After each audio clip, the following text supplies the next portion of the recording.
ឲ្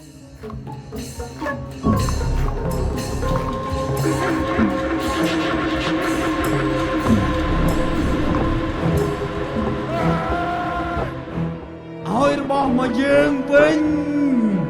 ឲ្យមកវិញទាំងអស់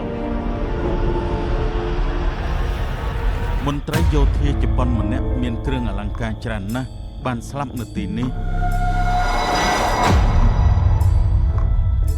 ឯងស្លាប់បាត់ហើយឃើញទេឯងស្លាប់អញ្ចឹង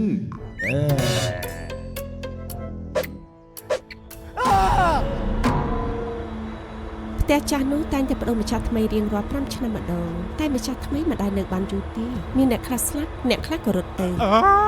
ដើម្បីបង្ការកុំឲ្យផ្ទះនេះនឹងគ្រឿងអលង្ការធ្លាក់ទៅក្នុងដៃអ្នកដទៃពួកយើងត្រូវតែលងគ្រួសារដែលទើបតែមនុស្សភូមិគ្រឹះនេះដែរត្រូវពួកយើងត្រូវតែលងពួកគេ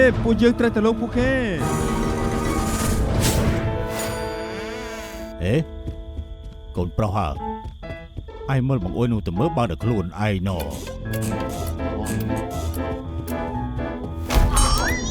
បាត់ចិត្តអញ្ចឹងទៅរួចបាត់ទៅហើយឯណាទៅយកទឹកនោះ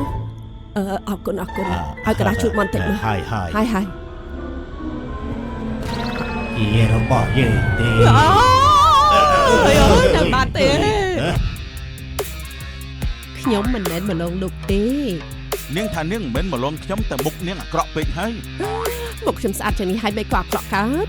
ជាផ្លូវប្រាប់ថាអត់ជា내가 어쨌고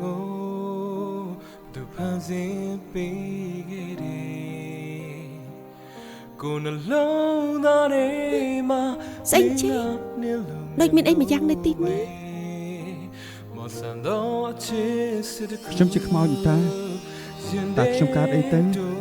មិនណាន់ដានិយាយការពិតមកយប់មិញឯងមិនបានលោកក្មេងស្រីនោះទេត្រូវទេយប់មិញខ្ញុំឈឺក្បាលស្អីគេខ្មោចអាណាចេះឈឺក្បាលនោះយើងត្រូវតែយកគ្រឿងអលង្ការចេញពីផ្ទះនោះទៅបានណែលោកពួកលោកជានរណាមកពីណា